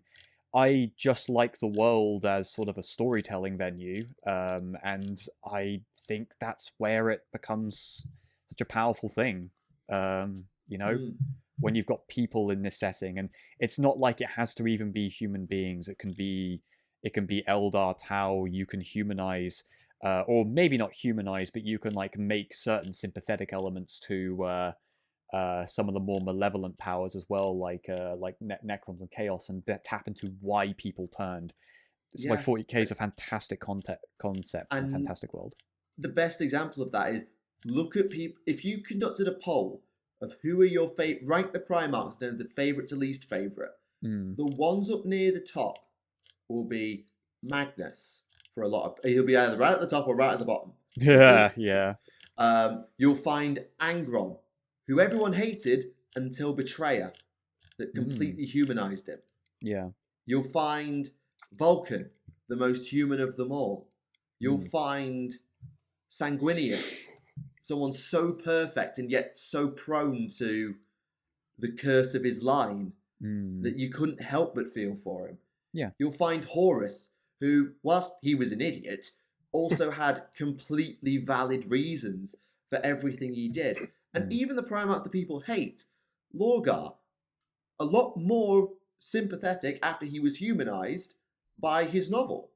Perturabo, okay, still a dick, but point stands. You add that human element, even creatures as alien to us as an Eldar in the Primarchs, that human element and that flaw, that vulnerability, and that not just hard-assness makes them them. Which is why I don't like Russ so much, because he's just boring.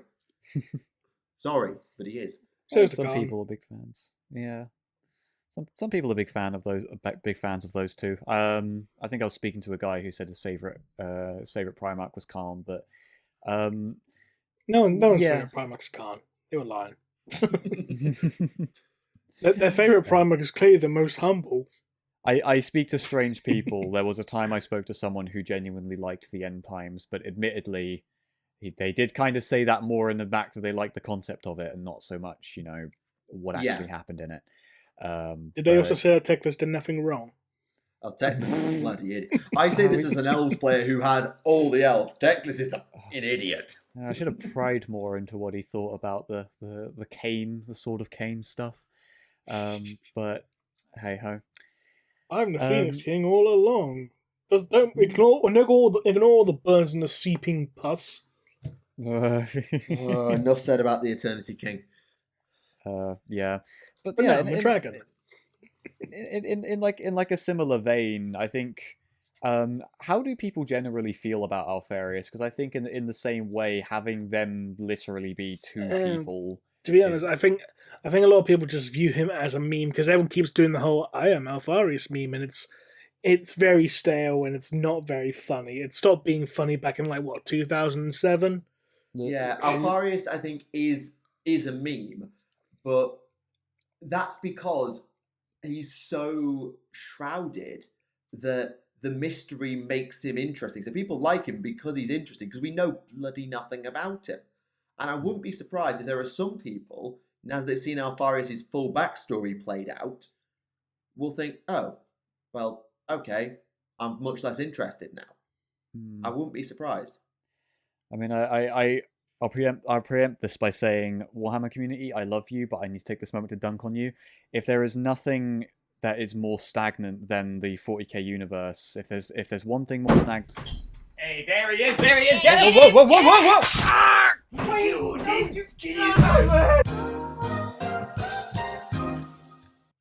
Thunder's body was later found by Dr. White. Covered in his own blood and several copies of 3rd edition, a note had been left that said, "Admit it's canon." After being rushed to an intensive care ward, Thunder made a rapid recovery, and is now recording the rest of this podcast from an intensive care ward in the Norfolk and Norwich Hospital. Yes! So, what is there can I anything else say? on Darkness in the Blood? Just before I wrap that segment up? But of course. I'll take the silences. We're done with that one then. I know, Rem, that you said you hadn't got on to your next big project. Sorry, I didn't hear what you said, sorry. Oh, I was just saying if there are any further questions on Darkness in the Blood, and if not, I know you've not started your next big reading project yet, but no, I haven't yet, no. Because I'll next be reading through Mortis, which is a new Siege of Terror novel. Yeah, and I've got... I'll probably not do it for next episode to give Mortis the room to breathe, but I will get on to Caiaphas Cain soon as well. Oh, but speaking of new books, this isn't really a spoiler because it's in the dramatis personae, so it doesn't count as a spoiler if it's on the first fucking page. So, Gay of Bones dropped quite a bit of a bombshell with the fact that Ilian Nastase is in the fucking book. For those who don't know, Ilian Nastase, a character from 1st edition, who was half human, half Eldari, ultramarine navigator librarian who joined the Dark Angels. Yes, it's very convoluted. But before anyone gets their hopes up, I'm looking at you, Dusky. Before anyone gets their hopes up, he appears to have been completely retconned to just be a Farseer. He's not a hybrid ultramarine Dark Angel navigator astropath librarian.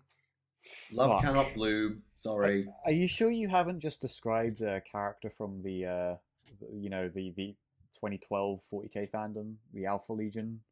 Not the PH Alpha Legion, the ALFA Alpha Legion. Well, your Alpha Legion, the one that got killed off. Yeah, the one that had to canonically be killed in TTS, and to our surprise, did ruffle quite a few feathers in doing that. But yeah, so I heard about the fallout. Less said about it, the better. Yeah, no naming names. No. Well, fucking Rem, if we can't have our half-Eldar Farseer librarian... Astropath Navigator. Please tell me we've still got Obi-Wan Sherlock Clouseau, please. Oh yeah, we still got him. Do you know who else we still got, though? We've still got Jack Draco. Oh, we do. Is he still technically canon? This is my episode on my channel where students can watch it. I'm just going to say this. He was name dropped in the newest Cal Jericho novel, remember? No. Yeah. Oh, I'm so happy that the ride will never end. But you know what? I'm happy about it. It's the one 40k novel that references plain old cats. So thank you, Ian Watson, for making cats canon in Warhammer. That's your best contribution to the setting. In fairness, Bill King made cats canon as well, because he had that story about Farseer Kelmon who had a pet cat. Well, someone should get on Lexicanum and correct that right now. Because that was actually in second edition's Codex Imperialis, that story. Oh shit. Well, does that like, is that before Jack Draco? Holy shit. I'm trying to remember when did the Inquisitor novel come out? It was very early 90s. Yeah. That would be about the time of... so second edition was 92? Second edition was 93, and Inquisitor was also 93. Oh, my days. So they're neck and neck. They are neck and neck. This is the only thing this is important for is for our cat's canon in 40k. Who knows? The answer is yes. Even if we disregard Jack Draco, I'm happy. Good. Thank you. Even though you can't discard Jack Draco because he got name dropped in a Cal Jericho novel from like 2 years ago. Yep. So he's still alive, baby. Still canon. It was a bit of a surprise reading for that book, and it's like, oh yeah, have you heard the story of Inquisitor Jack Draco? I was like, oh god, no. Oh no. Beautiful. Yes. In fact, I saw a fun passage for you actually. Enough of this. Let's spare Tactica and the students their pain. Yes. Let's. All right. So, 2 books have been described. They have been discussed. Dissected. Total Warhammer 3 and models. Anything else? I think news-wise and recent developments, we've covered most of it, so I think we've got about 20 minutes left. Let's jump into some questions. Sure. Oh, by the way, Thunder, here's that passage, by the way. Oh, beautiful. There he is. Yep. Oh, that's good. The Vampire King of Trazior and Jack Draco. That's the next novel. One of the same. One of the same. Right. Okay, questions. Has there ever been a time where Magnus has outsmarted or outwitted his enemies? Every single time. Yeah, why wouldn't he have? So, okay, the best known example is the Battle of the Fang in M32. He lured the entire Space Wolves chapter away on a great hunt and then attacked Fenris when only one great company was there. There you go, there's one. Yeah, I think a lot of people are just used to the more recent renditions of Magnus where he got, fucking Bugs Bunnied by Lucas the Trickster. It's like, I have a page. It's like, no, don't drop it, it might be important. It's like, oh, it's blank. I know, waka waka. Good. God, that book was stupid, I'm sorry. It's the Space Wolves, their entire canon is stupid. Yeah, true. I'm cancelled. Yeah, I'm just going to see a bunch of angry barking in the comments. Right. What would have happened if Horus had died on Davin? Sanguinius becomes War Master, and the Chaos Gods try to find someone else to corrupt through the machinations of the Word Bearers. They've got the Warrior Lodges pretty well bedded in at that point, so I guess probably next on the list to target a leader, you probably go after Fulgrim as your next best leader figure. Or maybe you try... I thought that the Chaos Gods wanted Sanguinius more than Horus anyway in the first place. I mean, they probably did. And certainly they'd probably try Sanguinius, but... Because I'm thinking that's pretty much one of the major plot points in Fear to Tread, wasn't it?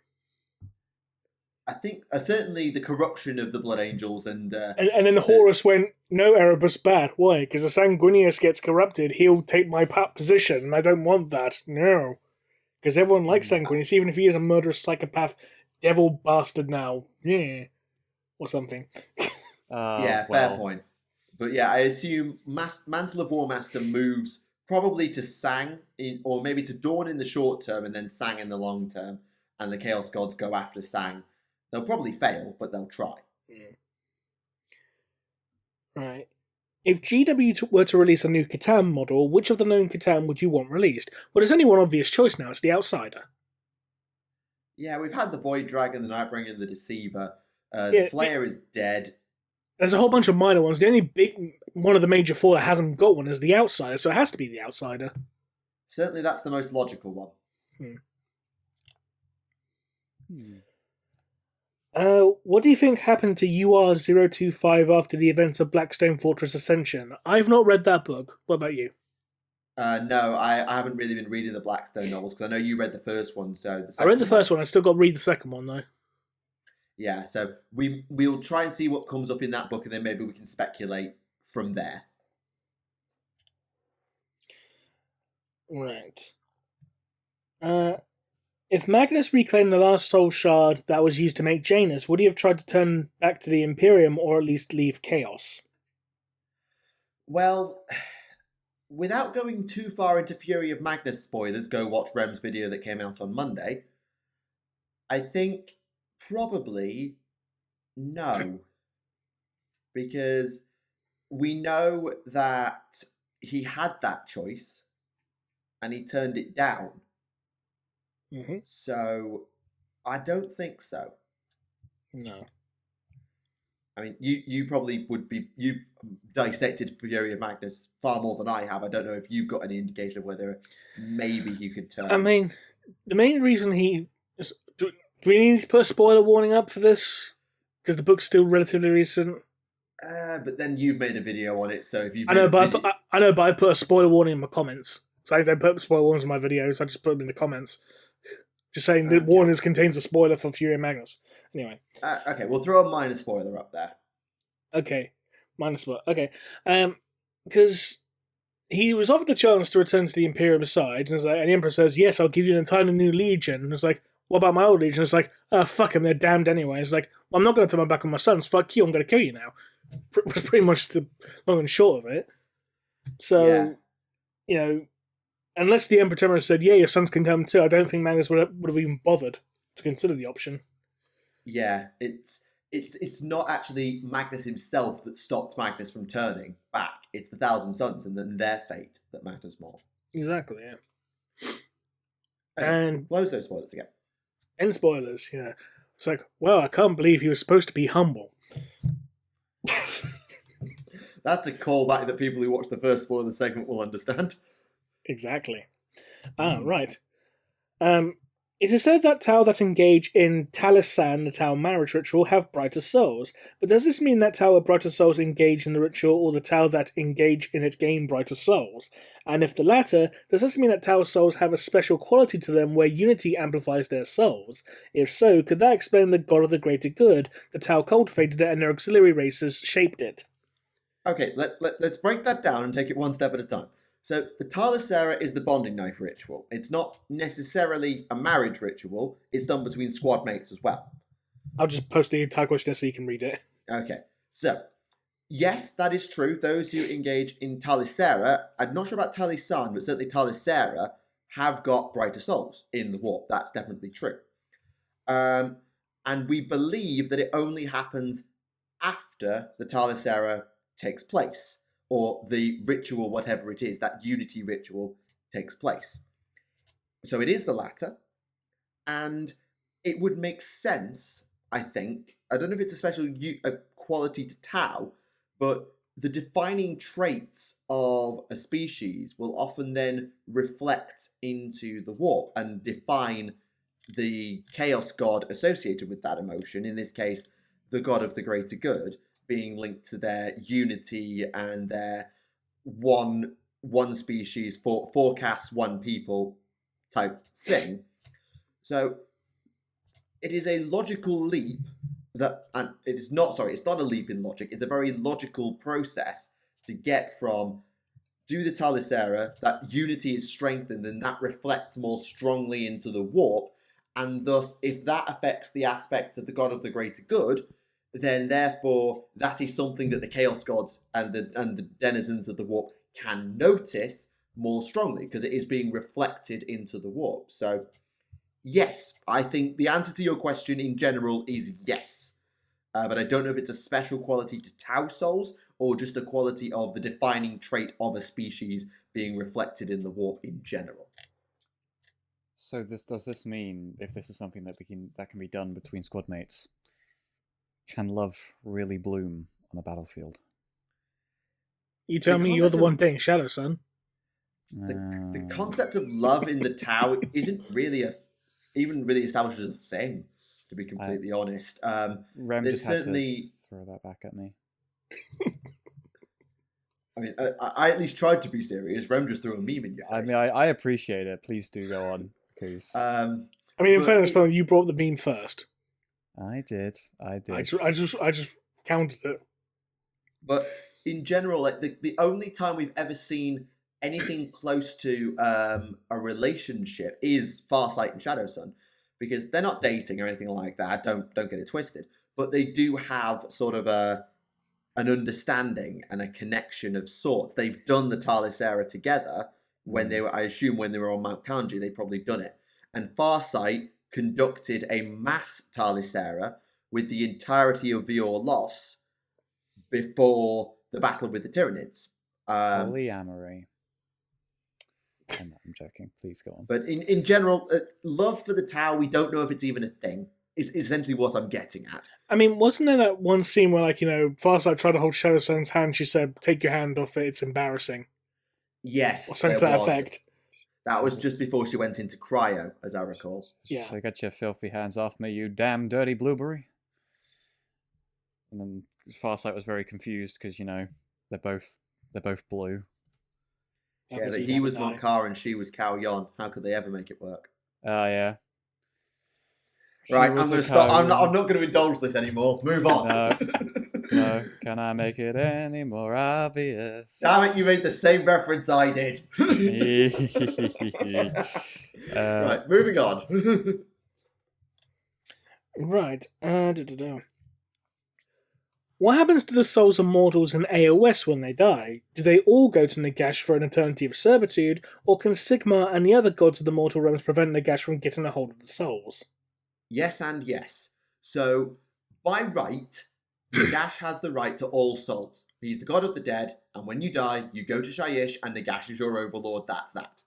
That's the way it works. However, Slaanesh has a way of things where I don't think that Slaanesh claims elven souls, but certainly it used to. It probably still can.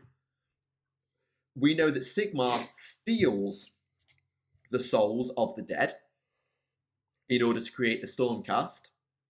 And we know the Ideneth steal the souls of the dead in order to keep the Namati alive. So, in general, yes, they do go to Nagash, but yes, some people can step in and nick them, which is why Nagash hates the Ideneth so much and why he hates Sigmar so much. And to think they were once on the same side. Yeah, for about half an eon. And then Nagash decided to do the backstab because he didn't show up to the Battle of the 8 Points. Oh dear. Right, have we got time for one more? Should I the time? Yeah, 1:54. I think we've just about got time. Okay. Let me just find a good one then. Okay, end on a fun one. In a perfect world where we get a televised series about the War for Armageddon, do you think Charles Dance, aka Tywin Lannister, would be a good candidate to play Commissar Yarrick? Old, British, badass. Yep. Yeah. There's not much more to say there. I admit I haven't seen Game of Thrones though, so I don't know exactly how Tywin Lannister. I know heresy, but he's a pretty good actor. I know he's very good, but I've not seen him in that sort of a role before because I don't really follow his career that closely. To be fair, there's probably quite a few people you could cast for a role like Yarrick, but that's probably because there are just a lot of grizzled old British men walking around these days that are very good at acting. I just find it funny that there's a way to link Game of Thrones to the young ones. Okay, so in Game of Thrones, you have Charles Dance playing Tywin Lannister. Now, Charles Dance also played a character in Alien 3. Now, in Alien 3, the character of the Warden was also in the TV series Bottom, as the character of Rottweiler for one episode, who was also in that show with Rick Mail and Adrian Edmondson, who starred in The Young Ones. There you go, there's your link. Oh, good grief. And only 5 steps of separation. Yeah, the multiverse theory, it's canon. Oh, also, fun fact, in Alien 3, the character, the guy who played Henry Sullers and Father Ted, he was in Alien 3 as well. Oh, really? Yeah. Very brief cameo, but he was in it. Wow, hot damn. So yeah, you can link Father Ted to Game of Thrones as well in that manner as well. Oh, good. It's funny you talk about Alien because you reminded me of John Hurt, who naturally he passed away a few years ago, but he has a crossover with my life in that he was the chancellor of the university I used to go to before I graduated. Before he passed on.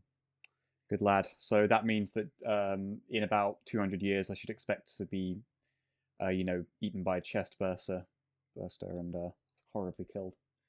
I mean, technically, you could. It's because of John Hurt. You could actually link Warship down to Warhammer 40,000 as well. Oh, really? Yeah, because he movie.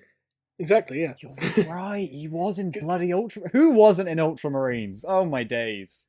I don't think Mark Strong was in it, was he? No, he was in Space Marine. Yeah, and also in. Yeah, Mark Strong plays Captain Titus, and he also plays the villain in Shazam, that came out 2 years ago. So, to be honest, when I think of Mark Strong, I think of Merlin from the Kingsman films. If I'm completely honest. Oh yeah, fair. Because Scottish brogue sings "Country Roads." Interesting. Not even kidding. It's really good. Well, fair enough on him. Oh. And on that bombshell.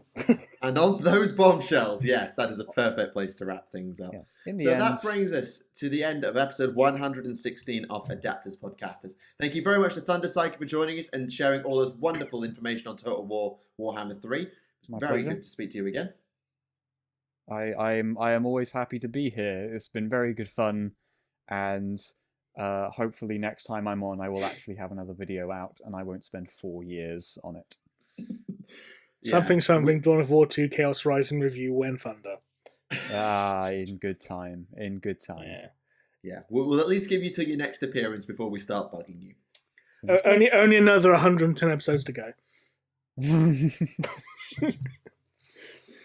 Anyway, yes, thank you very much everyone for watching. We do hope you have enjoyed the show. If you have any questions for us, do leave them in the comments down below with the word question, and we will do our best to answer them. We have already booked the guest for the next episode, and we think you're going to like it. It's not Black Library, we would tell you if it was, but it's certainly someone who I think you're going to certainly enjoy having a chat with, and we look forward to sharing that episode with you in a couple of weeks' time. But in the meantime, this has been Tactica Imperialis. This has been Remleiz from 40k Theories. And I'm here too. And that was ThunderPsyker. Thank you very much for watching, and we'll see you all again. Bye for now. Farewell. Auf Wiedersehen, goodbye.